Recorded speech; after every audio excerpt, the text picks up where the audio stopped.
Caríssimos filósofos iniciados e amigos das artes mais ancestrais, sejam muito bem-vindos ao nosso canal filosófico Carlos Pires, um espaço dedicado ao simbolismo.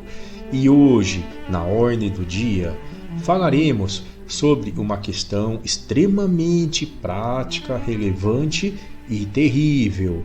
Por que muitos desejam ver a caveira da maçonaria, o fim, a destruição, o apocalipse? Acham que o mundo estaria melhor sem a presença dos maçons? Quais seriam as razões, as motivações que estão por trás desse comportamento beligerante, agressivo, virulento que esse tipo de pessoas e entidades manifestam? A primeira razão ou a primeira justificativa para que pessoas ou entidades façam esse combate feroz contra a maçonaria é a crença, a hipótese de que a maçonaria teria uma face voltada para seus cultos ali, tem um pezinho nos quintos. Esses indivíduos acreditam que os maçons prestam culto a um bode preto ou a Bafomete. Demiurgo seria uma criatura terrível que quer trazer a injustiça para o mundo. Isso vem desde lá os templários, por exemplo, que faziam culto a uma cabeça ali de uma entidade que acharam no templo de Salomão. As lendas são tenebrosas. Portanto, a conexão entre essa versão da realidade e os ataques à maçonaria é reta e direta. Quem cultua as profundezas deve ser combatido. Uma segunda explicação para essa virulência travada contra a maçonaria é que, para muitos, a maçonaria é sim uma religião. Então ela parte ali de uma crença dogmática em um ser metafísico transcendente. Haveria um pacto também através de um profeta, como toda vertente religiosa. E desse modo, as outras religiões, as outras vertentes de fé devem sim, então, combater a maçonaria, até por uma questão de concorrência de mercado. Nenhuma religião deseja que outras cresçam mais do que si mesma. Essa hipótese seria válida se a maçonaria fosse uma religião. Mas como todos nós bem sabemos, a ordem maçônica está longe, está anos-luz. É um paradoxo completo considerar que existe algo de religioso, teológico, dogmático nos trabalhos, na ritualística, na doutrina ou na tradição maçônica. Meu caro inquisidor, parceiro aí do Torquemada e de tantos outros algozes, peço que você interrompa um pouquinho agora o seu trabalho de preparação da cruz flamejante ou da fogueira e se inscreva em nosso canal, ative também o sininho de notificações. Muito obrigado. Uma outra narrativa que fortalece essa ideia de combater a ordem maçônica é a ideia de que os maçons querem dominar o mundo, desejam estabelecer um governo totalitário, autoritário, englobando ali várias nações, globalista na visão de alguns, através de membros do grupo infiltrados em altos postos, em altas funções nos governos, nas entidades transnacionais, algo assim. Isso, obviamente, é uma alucinação extremamente estapafúrdia, esdrúxula, mesmo porque não existe uma maçonaria. A maçonaria é uma organização pulverizada, completamente fragmentada em vários grupos pelos países. Dentro das próprias nações também existem divisões no sentido administrativo, de gestão.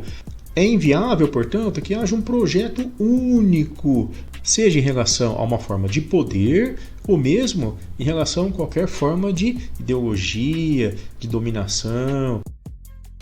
Uma viagem também rumo às raízes desse preconceito, desse erro em relação à maçonaria, está no fato de que, realmente, parte da ritualística dos trabalhos maçônicos são realizados de forma fechada, discreta, reservada. Alguns falam que existem segredos maçônicos. Tudo que é feito em um ambiente hermeticamente isolado, que as pessoas em geral não têm acesso, não existem câmeras filmando, transmitindo em tempo real, instantâneo, fomenta um pouco de receio, de dúvida, um pouco de angústia ali, e o pessoal começa a achar, nossa, o que será que ocorre ali dentro?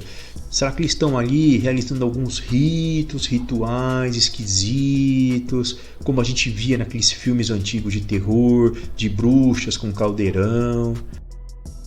Mas o que existe é apenas uma restrição de acesso em relação aos rituais, a alguns momentos dos trabalhos, para aquelas pessoas que não são iniciadas. Isso é comum em várias outras entidades de muito respeito e tradição. A gente não tem acesso, por exemplo, àquelas cerimônias onde são ordenados os sacerdotes de muitas igrejas por aí. A cerimônia também em que é escolhido o Papa ali no Vaticano, da Igreja Cristã Latina, é uma sessão fechada, muito bem reservada. E nem por isso são organizações do mal, terríveis. Uma outra acusação que se faz contra a maçonaria é que seria uma entidade elitista, uma entidade até às vezes racista, porque dizem aí de uma forma equivocada que a maioria das pessoas que ali estão seriam caucasianos ou brancos, classe média. Então haveria uma discriminação tanto em relação à etnia, como também em relação à questão social e econômica da pessoa. Essa visão distorcida gera em alguns aquela ideia de que a maçonaria ela quer manter os privilégios da classe dominante, manter os mais humildes lá embaixo. Mas de qualquer modo, se a maçonaria tivesse esse viés um pouco discriminatório, um pouco segregacionista, sim, realmente haveria motivo para alguma forma de descontentamento. Mas isso não ocorre. Meus caros, as entidades e as pessoas que realmente conhecem um pouco mais a fundo a verdadeira essência da maçonaria também realizam um feroz e visceral ataque, justamente porque a maçonaria luta, e esse pessoal sabe muito bem disso, pelas grandes virtudes, pelos valores mais fundamentais. Por exemplo, liberdade de pensamento, notadamente. Essa liberdade, que é tão relevante para a maçonaria, ela muitas vezes dificulta a convivência entre as pessoas. Muitas vezes os grupos não admitem que ali dentro existam pessoas que pensem de forma diferente. Todos têm que seguir na mesma toada, seja numa questão, num ambiente religioso, por exemplo, político ou ideológico. A maçonaria é a única entidade jamais criada pela civilização que agrega no mesmo tempo e espaço pessoas com pensamentos, ideias, convicções díspares, tão diferentes, mas convivendo de uma forma harmoniosa. Nessas outras situações, isso é impossível, não há essa liberdade, todos têm que pensar da mesma forma, tem que ser um rebanho uníssono. Portanto, liberdade de pensamento somente na maçonaria. No restante dos grupos, são escravos, são ovelhas ideológicas. Da mesma forma, todos ali no ambiente eminentemente maçônico são iguais. Não existem as diferenças socioeconômicas, financeiras entre as pessoas que ocorrem no mundo lá fora. Você pode ter um servente de pedreiro sendo o presidente daquele grupo maçônico e grandes empresários, CEOs, cientistas, sendo ali meros obreiros, aprendizes na arte maçônica. E nesse ponto, a conclusão ela é óbvia para todos. Um tipo de grupo assim é muito mais difícil de ser manipulado, de ser conduzido, ser induzido ao erro.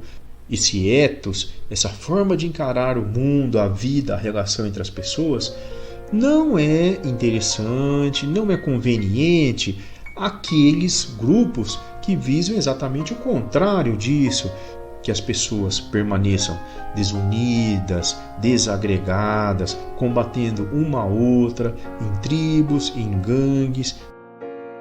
Note bem então, quem geralmente combate a maçonaria, quer ver a caveira da Sagrada Ordem, o fim, a extinção dos maçons, geralmente são aqueles órgãos, entidades ou pessoas que querem justamente escravizar, dominar você. Meus caros, após estas breves viagens, fica a certeza, primeiro, de que essa guerra ideológica contra a maçonaria vai continuar e, segundo, as colunas da maçonaria permanecerão inquebrantáveis, sustentando os princípios e os valores mais relevantes para as pessoas livres e de bons costumes. E para ajudar nesse bom combate, é fundamental que você se inscreva em nosso canal e que também ative os sininhos de notificações, acompanhando assim os nossos futuros trabalhos. Muito obrigado, grande abraço!